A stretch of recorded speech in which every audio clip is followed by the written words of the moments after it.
Shalom, salam sejahtera bagi kita semua di dalam Yesus Kristus Tuhan kita. Senang kita bisa kembali terhubung melalui kebenaran firman Tuhan pada malam hari ini. Pada kesempatan malam hari ini kita akan bicara masih seputar tentang Roh Kudus, di mana baru saja kita merayakan Pentakosta. Namun sebelum kita membaca firman Tuhan, kita berdoa terlebih dahulu. Bapa di dalam Yesus Kristus, kami datang dengan segala kerendahan hati kami, mohon pengampunan, pengudusan, penyucian Tuhan senantiasa lewat firman dan Roh Kudus-Mu yang senantiasa Engkau limpahkan dan curahkan dalam kehidupan kami. Sehingga kami berkenan pada malam hari ini membaca, merenungkan, dan tentunya nanti Roh Kudus mampukan kami untuk melakukannya. Mari urapi kami semua ya Tuhan, baik hamba-Mu yang akan berbicara maupun umat-Mu yang akan mendengarkan firman-Mu. Bapa, di dalam nama Yesus kiranya urapan Roh Kudus turun atas pemberitaan firman. Dalam Kristus kami berdoa. Amin. Pada malam hari ini kita akan berbicara Roh Kudus yang menjadikan kita anak-anak Allah. Di dalam Yohanes 1 ayat yang ke-12, tetapi semua orang yang menerimanya diberinya kuasa supaya menjadi anak-anak Allah, yaitu mereka yang percaya dalam namanya. Kita akan berbicara tentang Roh Kudus yang menjadikan kita anak-anak Allah. Status kita menjadi penting di dalam kekristenan kita. Di poin yang pertama, yang menerimanya diberinya kuasa. Bapak Ibu sudah dikasih oleh Tuhan. Tujuan keselamatan di dalam kekristenan kita adalah mengubah dari status anak manusia menjadi anak-anak Allah.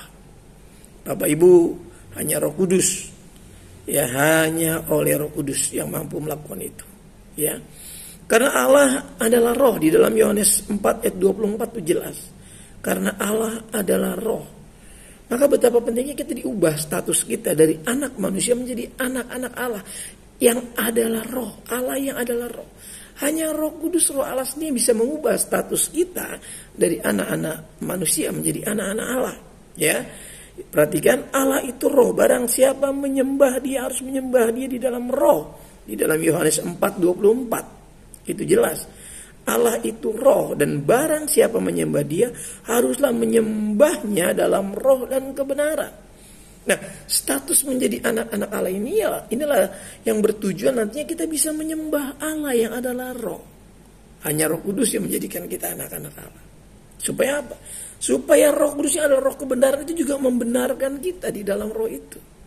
Supaya kita bisa menghampiri Tuhan dalam keadaan yang benar.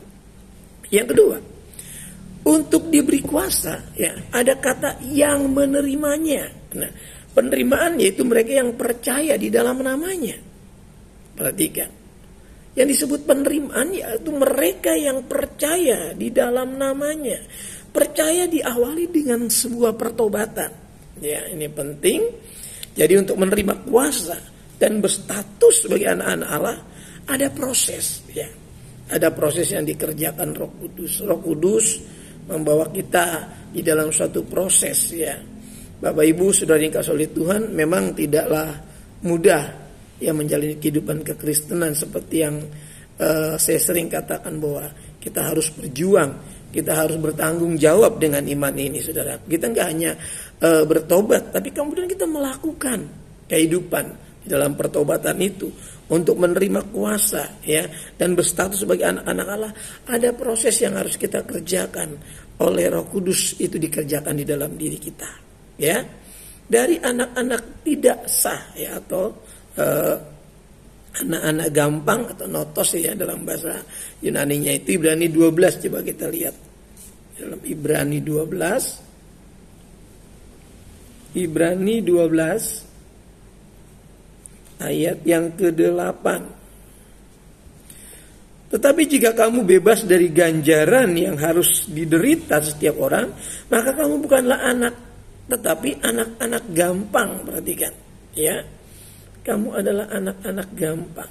Nah, jika kamu harus menanggung ganjaran, Allah memperlakukan kamu seperti anak. Di manakah terdapat anak yang tidak dihajar oleh ayahnya? Nah, ketika kita masuk dalam dimensi sebuah proses yang dikerjakan Roh Kudus, Tentu Roh Kudus mau supaya kita betul-betul taat kepada Allah. Perhatikan ayat 9. Selanjutnya dari ayah kita yang sebenarnya kita beroleh ganjaran dan mereka kita hormati. Kalau demikian bukankah kita harus lebih taat kepada Bapa segala roh supaya kita boleh hidup. Nah, hidup baru di dalam roh. Ya, di mana Roh Kudus yang mengerjakan itu dalam diri kita sebagai anak. Ya, Roh Kudus akan bertindak di dalam hal memproses kita. Perhatikan, ya. Di dalam ayat 10b-nya kita lihat Ibrani 12, supaya kita beroleh bagian dalam kekudusan, ya. Atau atasnya lagi, tetapi dia menghajar kita untuk kebaikan kita. Ayat 10 atasnya, A-nya, sebab mereka mendidik kita dalam waktu yang pendek. Ya, orang tua kita sesuai dengan apa yang mereka anggap baik. Tapi dia menghajar kita, perhatikan, untuk kebaikan kita. Supaya kita mendapat bagian kekudusan. Jadi kekudusan yang di dalam kita ini dikerjakan oleh Roh Kudus dalam proses kehidupan kita. Kita masih sering sekali gagal, jatuh bangun. Supaya kita menjadi anak-anak yang huios itu, ya. Anak-anak yang sah, bukan anak-anak gampang. Tadi dikatakan ayat yang ke-8 dalam Ibrani 12, ya.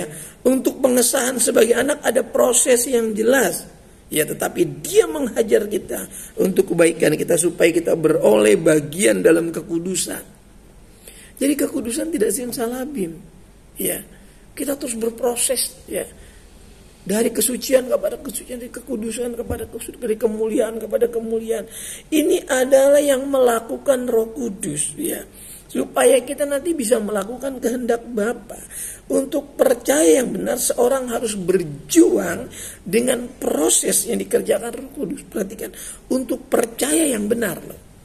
Kalau cuma sekedar percaya, dikatakan apa? Yaitu mereka yang percaya dalam namanya. Tadi Yohanes 1:12 ayat kita di awal, ya. Maka untuk percaya yang benar kita diberi kuasa menjadi anak-anak Allah untuk berproses dengan Roh Kudus, untuk kita percaya sebagai orang yang betul-betul percaya yang benar. Saya kata harus kita mau berjuang dengan proses itu. Jangan sampai nanti kita diproses tidak mau sama Tuhan, ya. Kita cukup ya memaklumkan sajalah. Tidak bisa Bapak Ibu Saudara. Untuk masuk ke dalam kehidupan kebenaran yang dikehendaki firman Allah, setiap kita harus rela berproses, dibentuk. Nah, bahasa Alkitab tadi dihajar, ya. Sebagai ayah tidak sayang-sayang, ya, tidak segan-segan menghajar anaknya demi kebaikan. Tentu sesuai takaran, ya. Nah, tujuan berjuang di dalam proses yang dikerjakan Roh Kudus ada dalam 2 Petrus, saudaraku, sebagai ayat yang terakhir dari renungan singkat kita. 2 Petrus 1 ayat yang keempat. Dengan jalan itu ia telah menganugerahkan kepada kita janji-janji yang berharga dan sangat besar, supaya olehnya kamu boleh mengambil bagian dalam kodrat ilahi dan luput dari hawa nafsu dunia yang membinasakan dunia. Dari hawa nafsu duniawi yang membinasakan dunia. Tujuannya adalah apa? Supaya kita dapat bagian dalam satu keadaan yang ilahi. Kita nggak mungkin ya dapat keadaan ilahi dengan berdiam diri, tidak berproses dalam kehidupan kekudusan itu. Bapak Ibu, Saudara yang dikasihi oleh Tuhan, lewat perenungan singkat malam hari ini, saya berharap kita semua tahu bahwa kita diberi kuasa, karena tujuan keselamatan adalah mengubah dari status anak menjadi anak-anak Allah. Untuk diberi kuasa ada sebuah penerimaan, yaitu mereka yang percaya di dalam namanya. Percaya harus diawali dengan sebuah pertobatan. Dan untuk menerima kuasa dan berstatus sebagai anak-anak Allah, ada proses yang harus dikerjakan. Supaya apa di bagian terakhir? Yaitu mereka yang percaya di dalam namanya bisa mendapat bagian di dalam kodrat ilahi yang sesungguhnya dan luput dari hawa nafsu dunia yang membinasakan dunia. Tuhan mengasihi kita. Kita tunduk kepala. Bapa, di dalam nama Yesus Kristus, hamba sudah berhenti berbicara, namun Roh Kudus akan terus bekerja. Roh Kudus yang terus memproses kehidupan kami supaya kami hidup benar, percaya yang benar, percaya yang mau berproses agar dapat mendapat bagian dalam kodrat ilahi yang membuat kami luput dari kebinasaan. Terima kasih Tuhan, memberkati seluruh umat-Mu, peliharakan mereka di dalam nama-Mu, sembuhkan yang sakit, berkati yang berkekurangan, hiburkan yang dalam kesusahan, dalam duka cita, dan berikan jalan keluar ya saat ini menghadapi masalah yang melilit kehidupan mereka. Yang malas Tuhan bangkitkan kembali untuk mengasihi Tuhan. Minggu-minggu raya mereka boleh datang untuk beribadah kepada Tuhan. Rabu malam kami boleh join dengan firman Tuhan melalui ruang ini ya Tuhan. Terima kasih Bapa, berkati umat-Mu yang membutuhkan pekerjaan, yang membutuhkan perjodohan, yang membutuhkan momongan, bahkan yang membutuhkan kesembuhan, yang dirawat masih di rumah sakit. Tuhan pulihkan, sembuhkan. Dalam nama Yesus, biarlah kuat kuasa Tuhan bekerja. Program gereja ini, program organisasi kami serahkan ke dalam tangan Tuhan. Bangsa ini kami serahkan ke dalam pemeliharaan Tuhan. Sejahterakan bangsa ini Tuhan, berkati bangsa ini. Terima kasih karena kesejahteraan negeri, kesejahteraan bangsa adalah kesejahteraan kami juga. Tambah-tambahkan bilangan orang percaya dalam persekutuan ini Tuhan. Menjelang kedatangan Tuhan, banyak orang diselamatkan. Jiwa-jiwa boleh berbondong-bondong datang menyembah Yesus yang adalah Tuhan. Terima kasih buat lingkungan sekitar kami Tuhan, berkati dengan keberadaan kami, mereka terberkati. Terima kasih rencana perbaikan sarana fisik gereja Tuhan, Tuhan juga memberkati. Mari Tuhan kumpulkan anak-anak-Mu semua yang ada masih dalam bepergian, dalam pekerjaan, dalam berbagai urusan mereka, kumpulkan di rumah masing-masing Tuhan. Dalam keadaan sehat, selamat. Bangunkan besok pagi dengan tubuh yang sehat, dengan kekuatan yang baru. Persembahan-persembahan yang kami berikan senantiasa kudus dan sucikan, guna kemuliaan nama Tuhan dan menopang pekerjaan Tuhan. Jemaat Tuhan yang dikasih oleh Tuhan, sebelum kita berpisah dari ruang ini, mari arahkan hati kita dan buka kedua belah telapak tangan kita untuk menerima berkat Tuhan. Turunlah kiranya anugerah dan damai sejahtera dari Bapa kita yang di surga, kasih sayang dan kecintaan dari pengantara kita yang hidup, yaitu Tuhan Yesus Kristus, persekutuan, keintiman, penyertaan Roh yang Maha Kudus menyertai saya, menyertai saudaraku sekalian yang mulai malam hari ini sampai fajar. Maranatha, Tuhan menjemput kita di awan-awan yang permai. Dalam berkat nama Tuhan Yesus Kristus kita ini berkati Tuhan, sama-sama katakan amin. Tuhan memberkati kita. Shalom.